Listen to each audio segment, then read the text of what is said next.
Hey everybody out there, this is Seto, and today guys we're going to be talking about, can old school decks still compete in today's game, or compete to some competitive degree in today's game. Now I'm not talking about old school decks, like, even though I love the deck and the archetype, Toons. I do not predict Toons to win the next YCS or win of regionals anytime in the near future. Though I like the archetype and it is fun, I do not predict it. But if you can win a YCS with Toons, you're probably one of the greatest Yu-Gi-Oh players ever, and I will probably salute you for that, and I will shake your hand and say, that was amazing. If you can win with Toons at a YCS. But besides that point, I do believe to some competitive degree, older decks can still stay competitive against newer decks, especially anti-meta-esque decks. So for example, we'll use Gravekeepers. Gravekeepers you keep seeing popping up here and there and everywhere throughout the history of Yu-Gi-Oh! Yet they may not win the event, you will see them being played because they have a good matchup against the meta, so to speak. If you know Gravekeepers, if you've been playing Gravekeepers anytime recently, you will know that if you have Necro Valley out in the field and Gravekeeper Shaman out in the field, and you're playing against Burning Abyss, the Burning Abyss player is going to have a hard time getting around that little lock set down because they can't search, they can't get their plays off with their Burning Abyss cards, plus Necro Valley's on the field.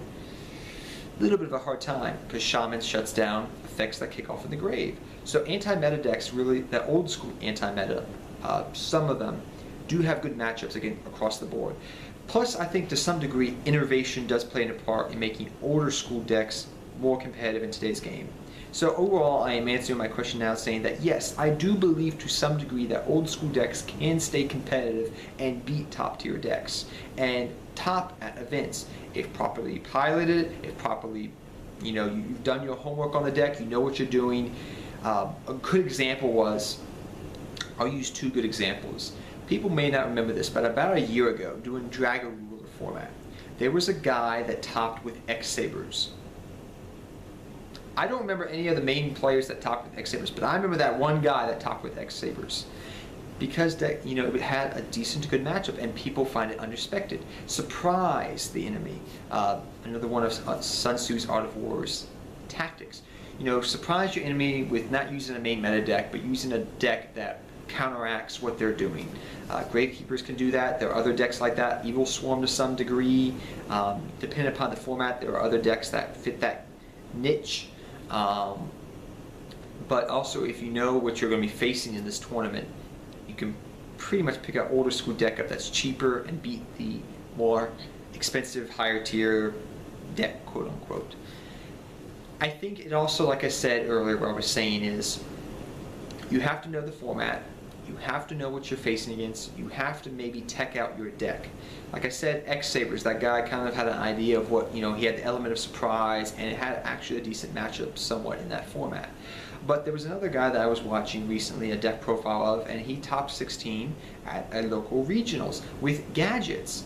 Now, that's kind of interesting to think about. A gadget deck topping in this day of age with things like Winda and Evil Swarm Ophion floating around. Well, Winda especially, because Winda stops special summoning so much. But he had an interesting way of getting around Winda. Number one, he put in side deck cards that he knew that if he faced this top tier deck, he could counteract that deck. Plus, what he also did to some degree was he teched out some cool cards that could get around that problem of Winda, which would be the problem in the main meta if he was playing when he was playing gadgets. He put double summon in, so he could go summon, search with the gadget, summon, search with the gadget, overlay, run over Winda, get around Winda somehow, 101 the Winda, Castell the Winda, whatever you want to do with the, get around Winda. So he came up with a way of getting around problematic cards that he knew would face in the format, and that's something that I think people have to take into consideration when playing with older decks and playing against meta decks. You have to consider what their weaknesses are of your deck and the decks you'll be facing in the main meta, how to tech them out, your decks out to face the main meta, and just know your deck very, very well, because if you're playing an older deck, most of the time you cannot make a misplay that much.